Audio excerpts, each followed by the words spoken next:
मेरी दादी इंदिरा जी की हत्या से 4-5 दिन पहले, मैं 12 साल की थी, राहुल जी 14 साल के थे। अचानक दादी ने कहा, बड़ा दिल कर रहा है कश्मीर जाने का। एक बड़े आध्यात्मिक गुरु थे उनके, पंडित लक्ष्मण जी, उनका आश्रम होता था श्रीनगर में, वो वहां गई। फिर हम दिल्ली आए, 3-4 दिन बाद ही उनकी हत्या हो गई, वो शहीद हो गई। आपको शायद मालूम नहीं होगा, मेरी दादी इंदिरा जी की हत्या से 4-5 दिन पहले हम लोग घर पे बैठे थे, मैं 12 साल की थी, राहुल जी 14 साल के थे। अचानक दादी ने कहा, बड़ा दिल कर रहा है कश्मीर जाने का। जो चिनार के पेड़ हैं, पतझड़ के समय जो गिरते हैं, मैं उन्हें देखना चाहती हूं। तो दादी हमें कश्मीर लाई। पहली बार मुझे खीर भवानी के मंदिर में ले गई। उसके बाद एक बड़े आध्यात्मिक गुरु थे उनके, पंडित लक्ष्मण जी, उनका आश्रम होता था श्रीनगर में, वो वहां गई। फिर हम दिल्ली आए, 3-4 दिन बाद ही उनकी हत्या हो गई, वो शहीद हो गई।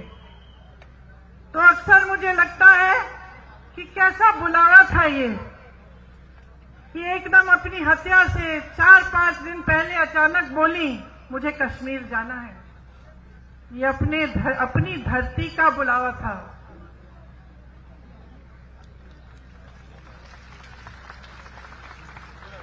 ये माता का बुलावा था कि वो खीर भवानी गई। पहली बार अपने दोनों पोती पोती को वहां ले गई, और उसके बाद से जब भी मैं श्रीनगर जाती हूं, मैं जरूर खीर भवानी माता के यहां जाती हूं और अपनी दादी को याद करती हूं। दरअसल ये देश का शिखर है।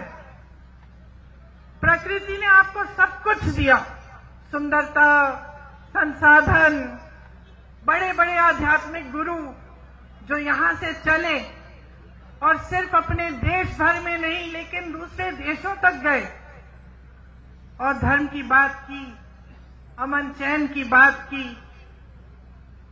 आपके पास सब कुछ था, एक धार्मिक परंपरा, जैसे मैंने कहा, प्राकृतिक सुंदरता, संसाधन, और शायद ये दुनिया का तरीका है, दुनिया का स्वभाव है कि जब किसी के पास सब कुछ होता है तो जिसकी नीयत ठीक नहीं होती है, वो उसे छीनने की कोशिश करता है, उसका इस्तेमाल करता है।